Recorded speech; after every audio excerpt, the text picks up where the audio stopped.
Olá! Hoje nós vamos para o capítulo 13 do primeiro livro de Reis. Atenção! Hoje existe uma profecia contra Betel. O que nós temos neste momento? Nós temos um reino dividido. O reino do norte, que é chamado Reino de Israel, e o reino do sul, que é chamado Reino de Judá. O reino do norte, nós temos as 10 tribos que se separaram das outras tribos e formaram o reino do norte.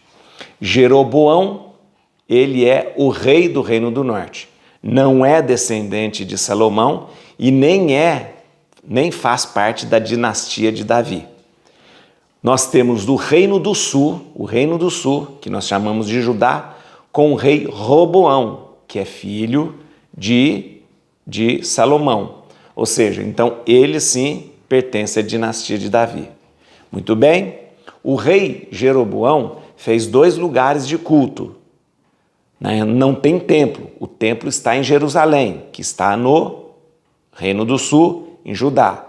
Então o reino do norte não tem templo, o reino do norte não tem templo. O que o rei Jeroboão mandou fazer? Mandou erigir lugares altos. Lugares altos é a maneira com que os pagãos faziam seus sacrifícios, em montes onde eles colocavam um altar. Nós temos 2 lugares altos que foram erigidos por Jeroboão. Dan, lá em cima, no norte, e Betel. Nesses lugares altos nós temos altares.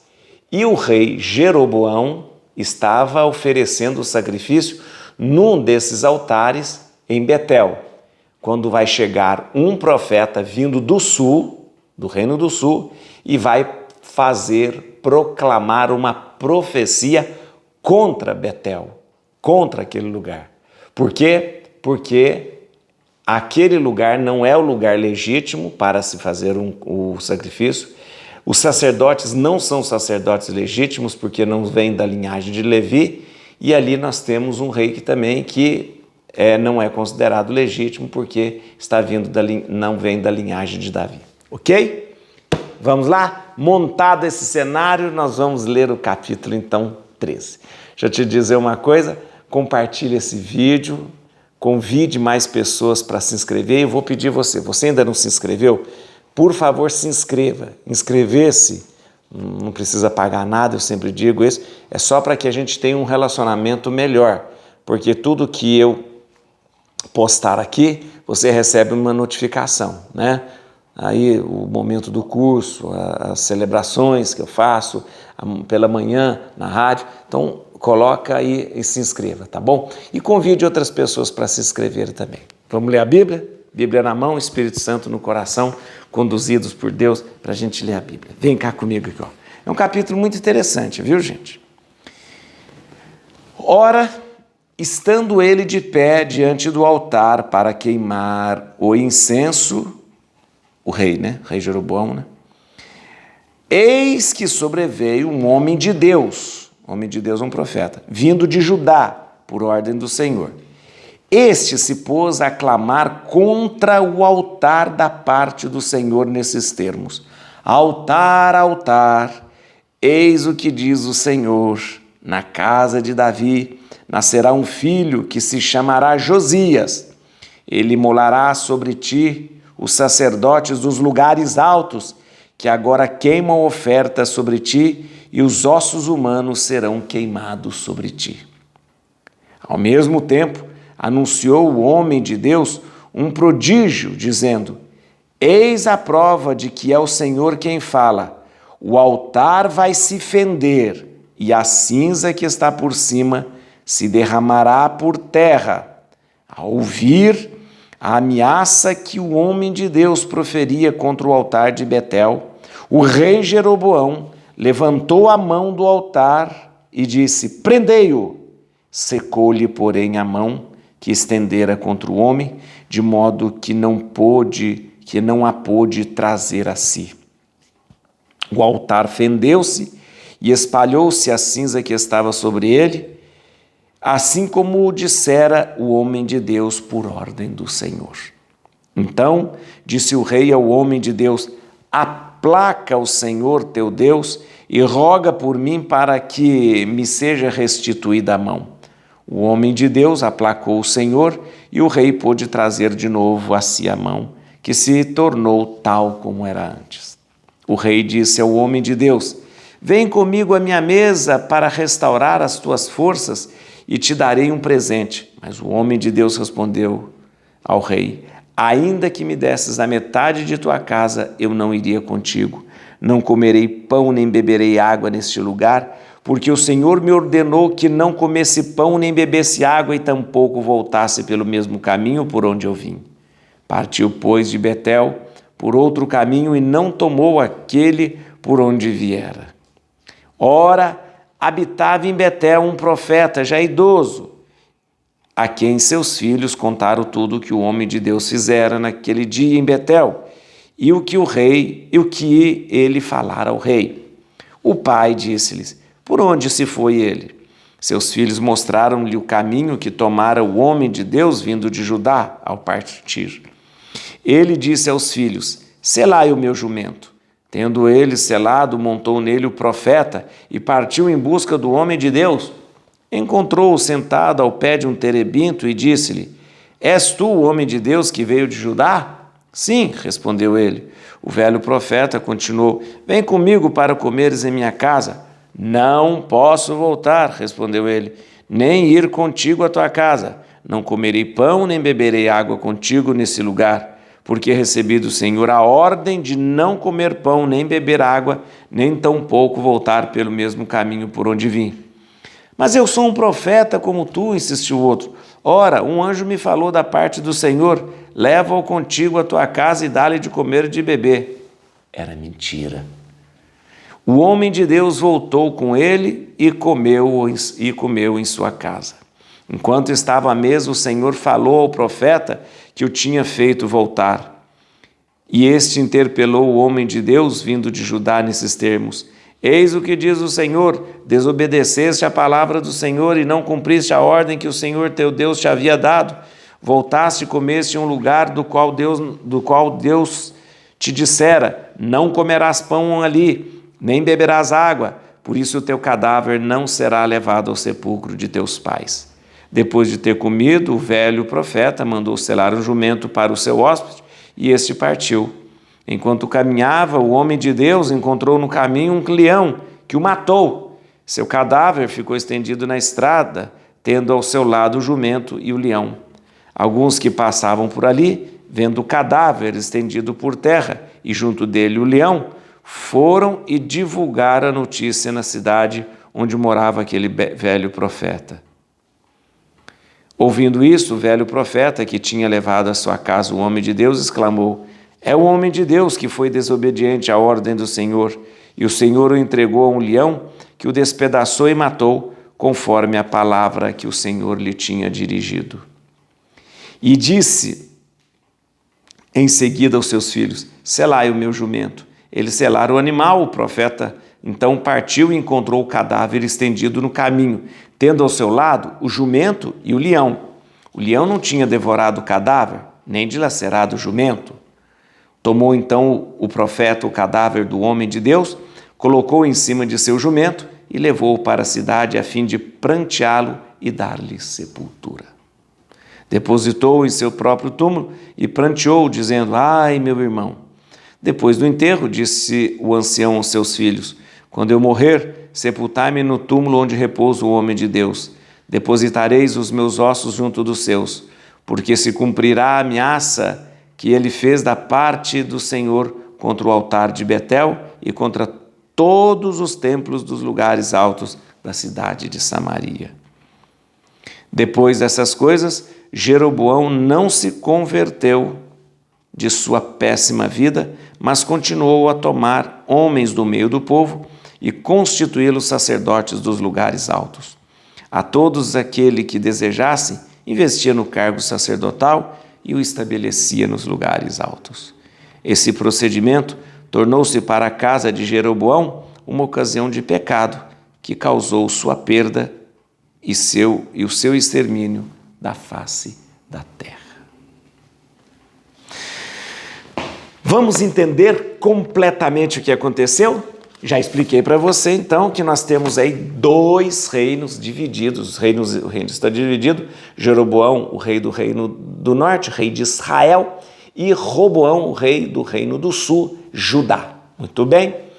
Mas é uma coisa que nunca foi muito aceito pelo povo, essa história do Jeroboão se tornar um rei que não fosse da linhagem de Davi, fosse um rei, embora mais carismático do que Roboão, mas um rei que de repente tenha aglutinado em torno de si todas as 10 tribos. Mas vamos lá, o que o Jeroboão fez? Jeroboão fez coisas erradas. Como ele não tinha templo, constituiu dois lugares altos. Lugares altos é coisa de pagão, que não tem templo, faz num monte um altar. Muito bem, 2 grandes lugares altos, em Dan e Betel. Como ele não tinha templo, ele colocou um bezerro de ouro em Dan, um bezerro de ouro em Betel. Não para que fosse adorado o bezerro de ouro, como eu já te expliquei, mas para que o bezerro de ouro representasse a força do Deus de Israel. Está errado, porque usando imagem para representar a Deus. Segundo, ele constituía sacerdotes, tirado do qualquer meio do povo, assim, qualquer pessoa que queria ser sacerdote viria. Ora, desde o tempo de Moisés, os sacerdotes só podiam sair da casa, da linhagem de Levi, só da linhagem de Levi. Não podia ser de outra família, de outra tribo, de outra linhagem. E o Jeroboão, qualquer um queria, eu quero ser sacerdote. Então vem cá, vive. E ele constituía sacerdote. Ora, então estava tudo errado, tudo errado. Aí um dia, deixa eu te contar, um dia o Jeroboão estava lá oferecendo sacrifício. Deus havia mandado um profeta do sul, de Judá, um profeta de Judá, que foi até o Jeroboão. E o Jeroboão, esse profeta, esse homem de Deus que veio de Judá, chega na hora que o rei está oferecendo um sacrifício. E aí ele profere uma maldição sobre o altar, sobre Betel, na verdade, sobre Betel. E diz, altar, altar, este altar vai se romper, esse altar vai ser destruído, ele vai rachar no meio, e a gordura vai se derramar e tudo isso. E realmente, enquanto ele proferia, enquanto ele estava proferindo a sua... E você sabe, deixa eu te explicar uma coisa aqui. A gordura derramada do altar é uma coisa muito grave, porque a gordura é a parte oferecida para Deus. Se a gordura se derrama do altar, o sacrifício perde eficácia. Em outras palavras, o que o profeta estava dizendo é o seguinte, esse altar vai ser destruído, esse culto que vocês estão fazendo ilegítimo será destruído. E este sacrifício, ele é ineficaz, porque a gordura se vai derramar pela fenda. Quando isso acontece, o Jeroboão, o altar se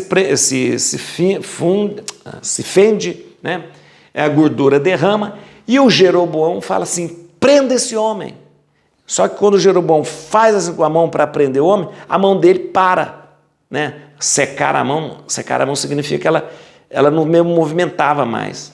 E ali o pessoal e o próprio profeta e o Jeroboão viu como um prodígio de Deus. E a mão dele secou, né?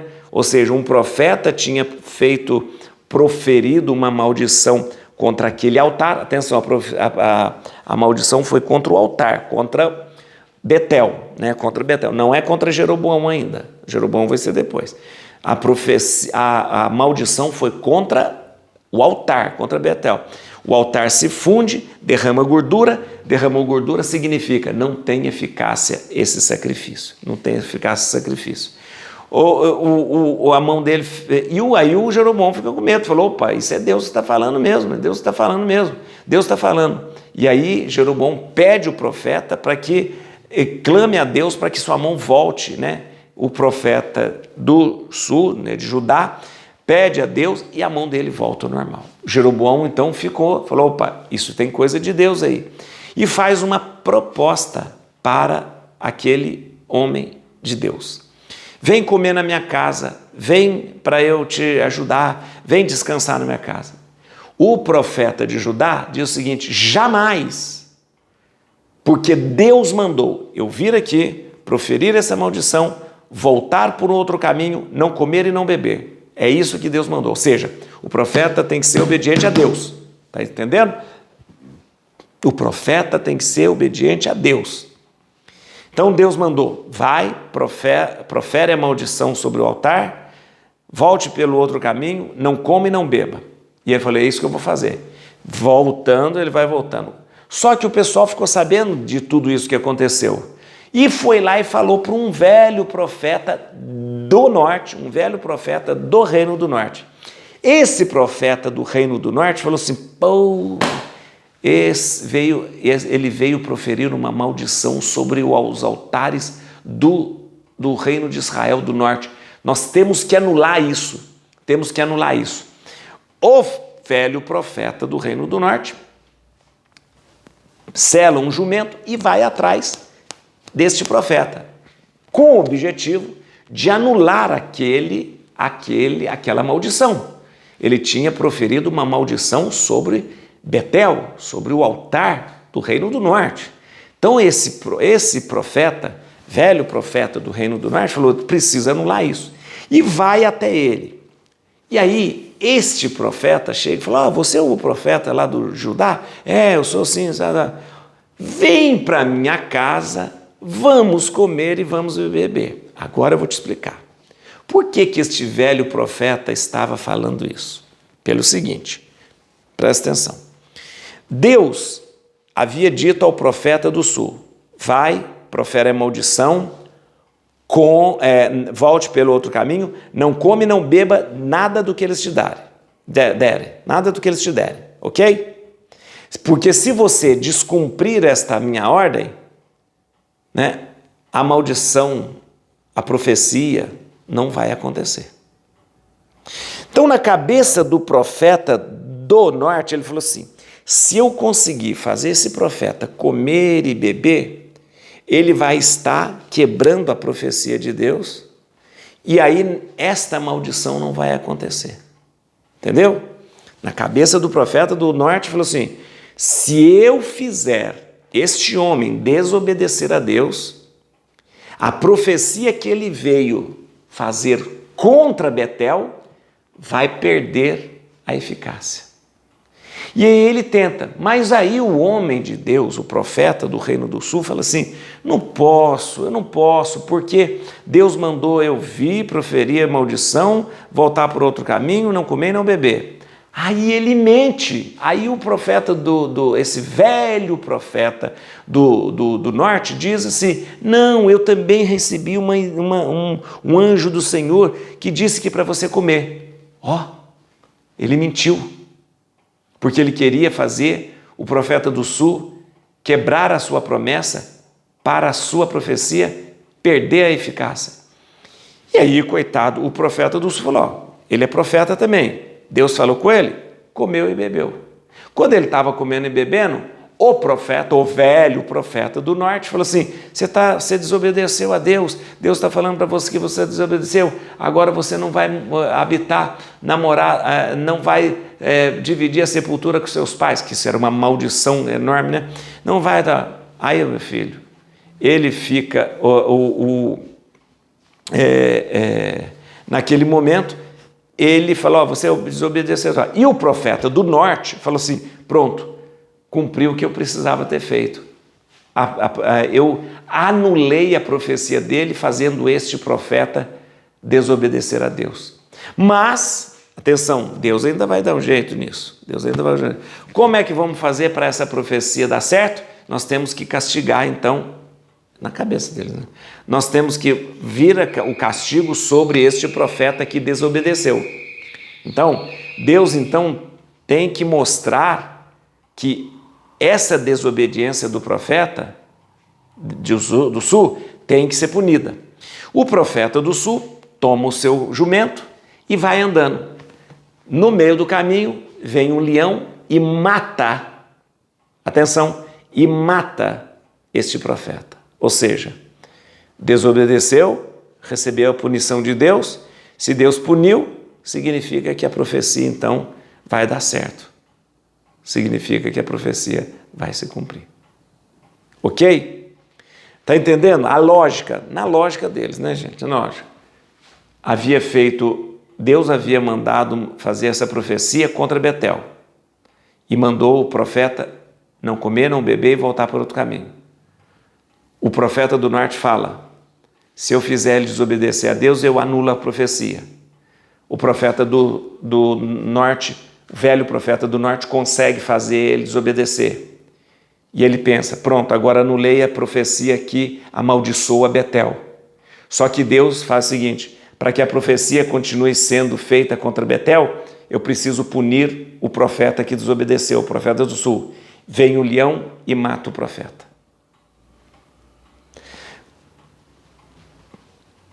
A Bíblia faz questão de dizer: o leão veio, matou o profeta e não comeu o profeta.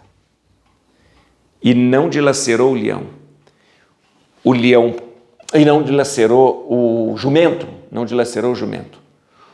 A Bíblia diz que o leão ficou parado, olhando para o cadáver do profeta e olhando para o jumento. Isso significa o quê? Que o leão só cumpriu a ordem de Deus. E o leão não matou para comer, não matou por fome. Porque se ele tivesse matado por fome para comer, ele tinha comido o profeta e comido o jumento. Então a Bíblia faz questão de dizer que o leão parou, matou o profeta, não comeu o profeta e não matou o jumento, mostrando que ele só cumpriu a ordem de Deus. Quando isso acontece, o velho profeta vem falar: ah, meu Deus, ele morreu e tal. Ou seja, na verdade o velho profeta falou: agora a maldição que ele proferiu contra Betel vai dar certo. Traz ele, sepulta na casa dele e percebe que ele era um grande profeta de Deus. Ok? Gente, aqui tem deixa eu explicar para você, aqui tem muitas metáforas, tem muitas linguagens que quer representar para a gente essa oposição do Reino do Norte, entre o Reino do Norte e do Sul, quer mostrar para a gente também que não estava certo o sacrifício que estava sendo feito no Norte, quer mostrar para a gente também que, de repente, havia um descontentamento de toda a religião em relação àquilo que Jeroboão estava fazendo, né? Ah, mas aconteceu desse jeito? Ah, mas aconteceu? Ah, mas o altar realmente fendeu-se? Isso não importa. Ah, mas o rei ficou com a mão seca? Não importa. Importa que toda essa narrativa mostra para a gente uma coisa muito séria. Há um cisma religioso que não está sendo assumido por o povo todo e o povo não está gostando dessa história.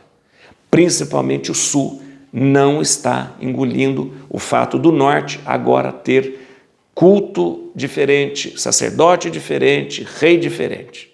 Ok? Vamos lá. Vamos entender algumas coisas aqui. Versículo 2.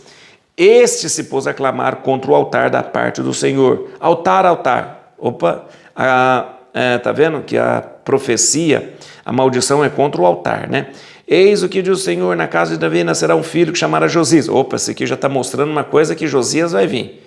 Ele molará sobre ti os sacerdotes dos lugares altos. Opa, está dizendo que ele vai chegar e vai acabar com esses sacerdotes aqui do norte.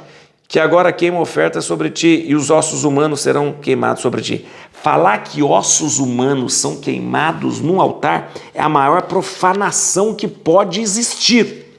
Você jamais queima corpos e ossos humanos sobre o altar de Deus.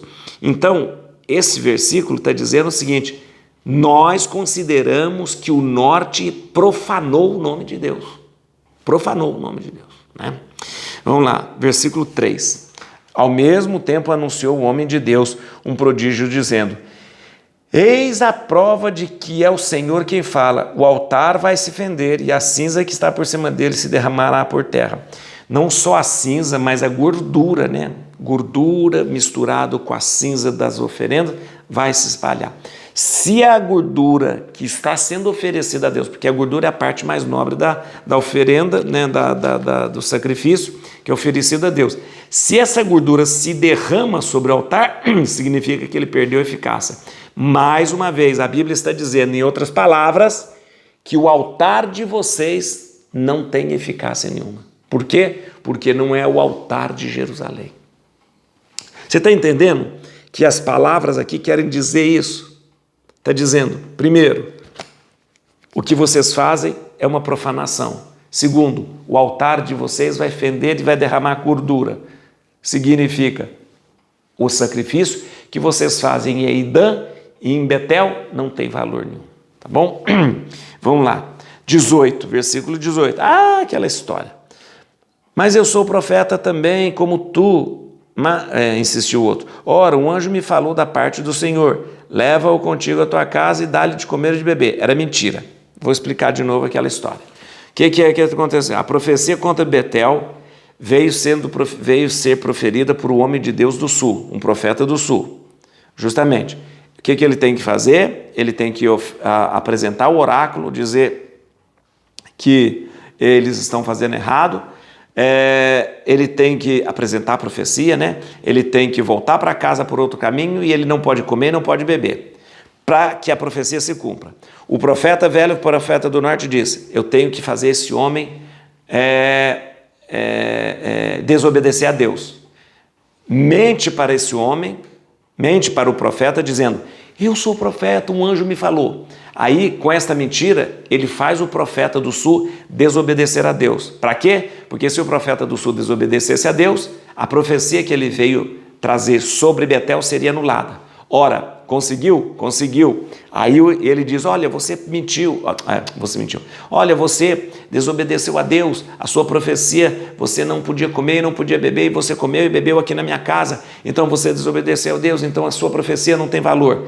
E aí o que Deus faz? Deus faz com que a profecia tenha valor, punindo o profeta, fazendo com que o leão matasse o profeta e não matasse o jumento e mostrasse que foi porque Deus quis punir o profeta que o leão veio até ele. Ou seja, quando Deus pune o profeta matando e mostrando que Deus puniu, a profecia que este profeta do sul veio proferir passa a ter como que fala? Eficácia, né? É claro, gente, que a gente tem que pensar justamente mais do que os fatos que de repente são narrados. É pensar, como eu disse para você, toda esta oposição, e também já está mostrando aqui que esta coisa do Reino do Norte ter um culto separado não é uma coisa boa, não é uma coisa boa. Versículo 22. Voltaste e comeste em um lugar do qual Deus te dissera, não comerás pão e ali nem beberás água, por isso o teu cadáver não será levado ao sepulcro de teus pais. Esse aqui é a grande punição que esse profeta recebe. Não ser enterrado junto da família, gente, é considerada uma desgraça. É uma desgraça. Só para que a gente entenda o costume deles, seguinte, o ideal era que a família tivesse um jazigo onde enterrasse os pais e assim os filhos seriam enterrados junto dos pais. Não ser enterrado junto dos pais, não ser enterrado junto da família é uma desgraça. Inclusive, Jesus não foi enterrado junto da família dele. Jesus teve que ter um sepulcro emprestado por José de Arimateia. Então isso foi para Jesus também uma grande humilhação. A cruz foi uma humilhação, a morte foi uma humilhação e ser enterrado fora do jazigo da família, considerado uma grande desgraça. Mas Deus faz com que Jesus possa superar e vir mostrar o seu poder acima até disso também. Vamos lá, só para a gente terminar aqui, versículo 28. Só que O profeta partiu e encontrou o cadáver estendido no caminho, tendo ao seu lado o jumento e o leão. O leão não tinha devorado o cadáver nem dilacerado o jumento. Isso aqui só para a gente entender por que o leão não dilacerou o cadáver. Por que o leão não dilacerou o jumento? Porque o leão ali não foi matar para comer, não foi matar porque ele estava com fome. Ele foi justamente cumprir a punição que Deus havia mandado ao profeta que tinha desobedecido. Tinha que fazer isso para que a profecia proferida contra Betel pudesse ter eficácia. Ok? No frigir dos ovos de tudo isso aqui, nós estamos vendo que existe um mal-estar em relação ao culto que está sendo feito no norte. Um mal-estar que leva as pessoas a acreditar até que isso é uma coisa meio pagã. Sacerdotes que não são legítimos, bezerro de ouro em 2 lugares altos que não é templo, uma coisa meio estranha, em oposição a Jerusalém, que é um templo do Senhor, onde mora a arca, onde mora Deus e onde o sacrifício é apresentado. Sempre ficará um mal-estar no ar e tem muita coisa pela frente ainda para acontecer. Et crucem Domini, fugit partes adversi, vite teleo de tribiuda, radix Davide. Aleluia.